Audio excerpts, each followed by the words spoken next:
Untuk mengetahui apa isu yang dibahas di konferensi tingkat tinggi ASEAN ke-42 ini, kita sudah bersama dengan rekan Puja Lestari di Labuan Bajo, Nusa Tenggara Timur. Selamat sore Puja, ada agenda apa saja dan juga isu apa ini yang lagi dibahas di KTT ASEAN ke-42 hari ini, Puja? Ya, Rolando dan juga pemirsa, di hari kedua rangkaian KTT ASEAN ke-42 terdapat 3 pertemuan yang tadi sudah digelar. Salah satunya ialah pertemuan ASEAN Political Security Community Council atau APSC. Pertemuan ini merupakan pertemuan para menteri luar negeri yang diketuai oleh Menteri Luar Negeri Indonesia Retno Marsudi dan juga Menko Polhukam Mahfud MD. Di dalam pertemuan ini sejumlah topik-topik terkait dengan pilar pertama ASEAN, yaitu pilar politik dan keamanan dibahas. Dan dari hasil pertemuan ini terdapat beberapa kesepakatan, yaitu para menteri luar negeri sepakat untuk mengadopsi deklarasi pemberantasan perdagangan manusia yang diakibatkan oleh penyalahgunaan teknologi. Isu perdagangan manusia ini juga diangkat oleh Presiden Joko Widodo dalam keketuaan Indonesia di ASEAN 2023. Dalam keterangannya, Presiden Joko Widodo menyebut bahwa pada 5 Mei 2023 kemarin, otoritas Filipina dan juga Indonesia telah menyelamatkan korban perdagangan manusia berjumlah 1048 orang, yang dari 1048 orang tersebut sebanyak 143 diantaranya ialah WNI. Dan oleh karena itu di bawah keketuaan Indonesia bertekad untuk mensahkan deklarasi pemberantasan perdagangan manusia ini yang akan disahkan besok di puncak KTT ASEAN ke-42. Itu merupakan isi pertama pertemuan pertama ASEAN Political Security Community Council. Kemudian pertemuan yang kedua ialah ASEAN Foreign Minister Meeting.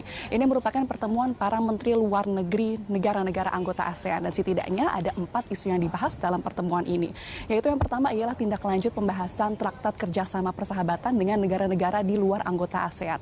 Yaitu di tahun ini terdapat 3 negara yang ingin bekerja sama dengan negara anggota ASEAN, diantaranya ialah negara Spanyol, Panama, dan juga Saudi Arabia. Dan kemudian isu yang kedua ialah para menteri luar negeri juga berdiskusi terkait dengan visi jangka panjang yang akan dituju oleh ASEAN. Lalu yang kedua, juga para menteri luar negeri merangkum implementasi apa yang akan dilakukan oleh ASEAN di tahun ini terkait dengan 5 poin konsensus untuk menyelesaikan ataupun membantu penyelesaian konflik yang ada di Myanmar. Kemudian isu yang keempat ialah para menteri luar negeri ASEAN juga bertekad untuk mempercepat pembahasan Indo-Pacific Outlook untuk menghadapi tantangan yang ada di kawasan Indo-Pasifik.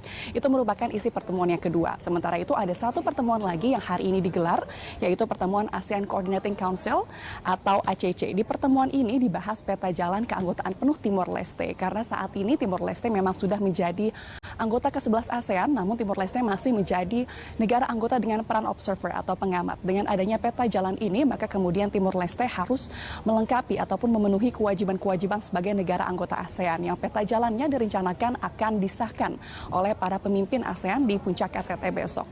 Selain 3 pertemuan tadi, hari ini, sore ini Presiden Joko Widodo juga menggelar sejumlah pertemuan bilateral dengan 4 negara, yaitu diantaranya dengan negara Laos, Timor Leste, Malaysia, dan juga Vietnam. Dan hasil kerjasama bilateral ini akan disampaikan oleh Menteri Luar Negeri Retno Marsudi dalam konferensi pers yang nanti akan diselenggarakan pada pukul 18 waktu setempat. Itu merupakan pertemuan yang hari ini sudah diselenggarakan. Sementara untuk esok merupakan hari pertama puncak KTT ASEAN ke-42 yang rencananya para pemimpin akan tiba di Hotel Merwora pada pukul 8 waktu setempat, dan juga pemimpin-pemimpin ASEAN akan melakukan tatap muka dengan beberapa perwakilan, yaitu diantaranya perwakilan parlemen, perwakilan pemuda, dan juga perwakilan bisnis.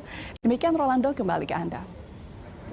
Baik, terima kasih Puja Lestari atas laporan Anda, dan pemirsa demikian tadi laporan dari rekan Puja Lestari dan juru kamera Muhammad Rizky langsung dari Labuan Bajo, Nusa Tenggara Timur. Selamat bertugas kembali rekan-rekan.